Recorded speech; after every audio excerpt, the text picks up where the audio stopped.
My friends, Shana Tova, I bless you with goodness in this new year.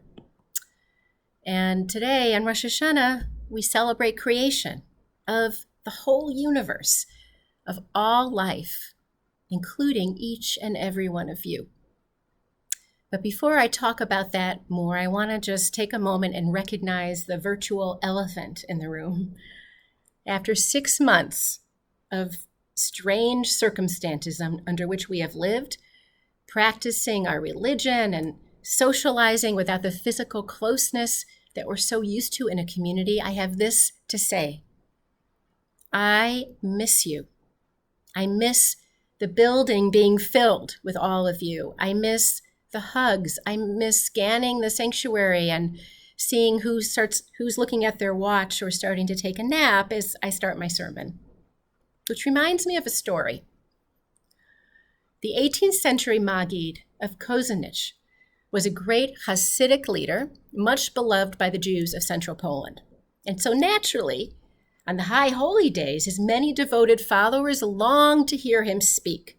But the Maggid always refused. You see, in those days, a Rosh Hashanah or a Yom Kippur sermon was typically very long and very scholarly, and at the same time full of angry chastisements and denunciations meant to shame the listeners into repentance.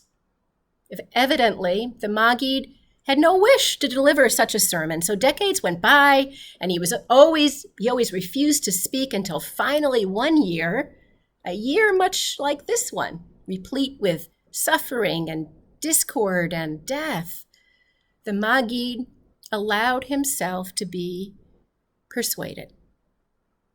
So he went up on the bima and he gazed at the congregation, and they all leaned forward with anticipation. Frustratingly, though, the Maggid stood there for some time without saying anything. Occasionally, it looked like he was about to speak, but then he changed his mind and he muttered quietly to himself. Finally, he threw up his hands and he said this, "My friends, I have searched your Jewish souls for sin, but I have found instead a great realization. You are all holy. You are holy because your source is holy, and you try to do good, but it is the exile of this world that has defiled us. So I have only this to say. May the redemption come soon that brings us out of exile, and let us say Amen." And then he sat down. He got right to the point, didn't he? Well, here we are today, and it's as if I can feel the hand of the Holy Maggid tapping me on the shoulder, reminding me not only to be short and to the point, but also reminding me of what Jews need to hear from their rabbi at a time like this. You are holy. You are precious. Living in this beautiful yet broken world leaves us broken, shattered, exhausted, in exile from ourselves, from God, and even at times from hope. But here's something good.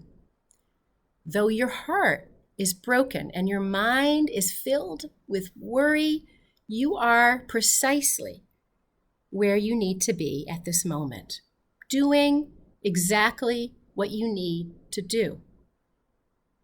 Brokenhearted, and I hope also open-hearted to receive. And because this message isn't in person, I'm going to expand a bit beyond the great Maggid's very short sermon, but not by too much. But let's begin by just taking half a minute to be conscious, not just of the worries in our heads, but of the brokenness of our hearts, a little mindfulness. And perhaps it will be a little bit easier to try this in the privacy of our own homes without so much self-consciousness. So if you have the Shaviti we sent you, this is one of them. There's also another beautiful one. Perhaps you can turn and look at it. A shaviti is a piece of art with Hebrew words used for focus and contemplation. And this one that we sent you reminds us that our homes are a sanctuary and that the divine presence is within us and within our homes.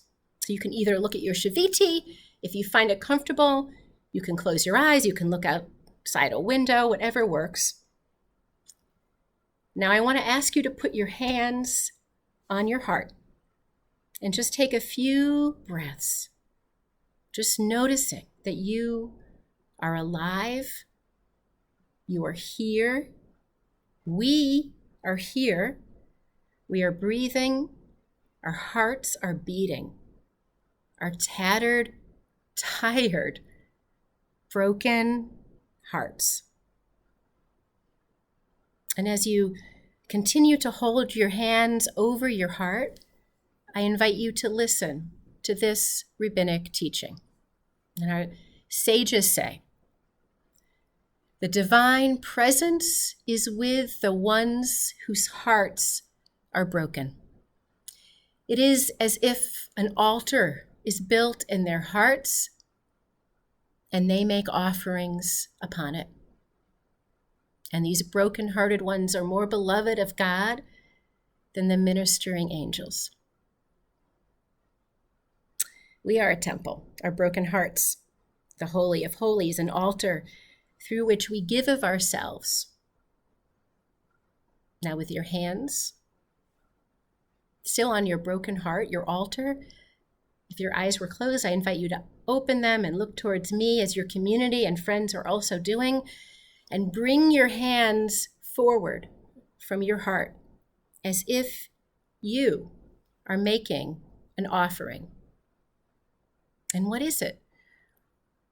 Compassion, brokenness, anger, fear, loneliness, empathy, love, light, all of it holy. Now imagine that you are receiving from others into your hands their offerings. You might be able to see them on Zoom, or you can imagine the face of a friend with their hands open to you. What is their offering? Compassion, brokenness, anger, fear, loneliness, empathy, love, healing, all of it holy. And I invite you now to, with their offering, to bring your hand back to your own heart. And when you're ready, to let your hands relax. At times like these, our hearts are broken, and even as we sit physically distant, indeed the more so because it hurts to be separated at this holy time. Nonetheless, we know that we're all in this together, that we comfort each other, we inspire each other, we strengthen each other. We are a community. The world has gone crazy. We have plenty of cause for despair, don't we? I mean, over the last year, we have suffered so much loss. Our jobs, our educations, our security, and in some cases, our loved ones. Weddings have been held without guests and funerals have been held without mourners. Who could have imagined that a year ago? A Jewish wedding without a proper simcha, a Jewish funeral without a proper shiva? How do we celebrate or mourn without sharing a meal, food? Such losses shake our Jewish hearts to their core. Equally disconcerting is the loss of control, coupled with a loss of confidence in our leaders who seem unable to cope with the challenges before them, and in some cases, unable to even care. It's almost shocking to think back to our Purim celebration. Only last March, the carnival, the Megillah reading, the mock debate, and the beer and the DJ party across the hall for the kids, it was sort of our last in-person hurrah. By next Shabbat, we, like everybody else, had to shut down our building. And so we became an online community, Temple B'nai Zoom. On Shabbat, instead of greeting one another with hugs, we'd sign on to the appropriate link and watch faces pop up one by one until the screen looked like an episode of Hollywood Squares, and we made the best of it. Praying, connecting, supporting one another, and surprisingly, there were unexpected benefits. Our homebound members and friends who had moved away were able to join us for the first time in years, and we even picked up a few friends in other states.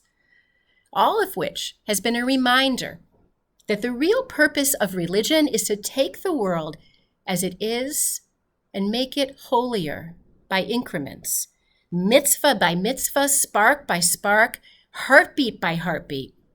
And the purpose of these holy days is also to take ourselves as we are and uncover the holiness and make ourselves better through teshuvah, turning, and forgiveness. In the Torah, Moses comes down from the mountain with the 10 Commandments in his hands, and when he sees the Israelites dancing around the golden calf, he smashes them.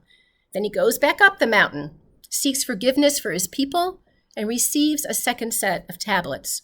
It's taught that this was the first Yom Kippur. It's also taught that both the whole and the broken tablets were placed into the Holy Ark and carried through the wilderness and eventually into the Promised Land, and then placed in the Holy of Holies in the Jerusalem temple, the broken and the whole together. After the destruction of the temple in Jerusalem nearly 2,000 years ago, our sages lamented their loss and exile amidst the ruins. One teacher, Rabbi Yochanan ben Zakkai, taught, yes, there is no longer that Jerusalem altar on which to make atonement. The old ways are gone, but we now have something even better. We have teshuvah, we have turning, forgiveness, and we have acts of chesed, of kindness. And so despite the brokenness of these times, the indestructible divine light of love and holiness burns as ever, softly within us, illuminating this world. Brokenness and wholeness. Brokenness that can lead to wholeness. Brokenness that leads to seeking holiness within ourselves and within our community. As Leonard Cohen sings, there is a crack in everything. That's how the light gets in. Ring the bells that still can ring. Forget your perfect offering. There is a crack in everything. That's how the light gets in. So as we go through these holy days together, have compassion for what is not the same. Have compassion for where you are. And let us come together on this journey, knowing that we are going to walk through this time hand in hand, real or virtually. And we are going to bring more light into this world. Shana Tova. And please note, we're going to be turning now to our Musaf service, beginning with the Musaf Amidah. I'm going to join the cantor in the sanctuary, and I will see you soon. Blessings.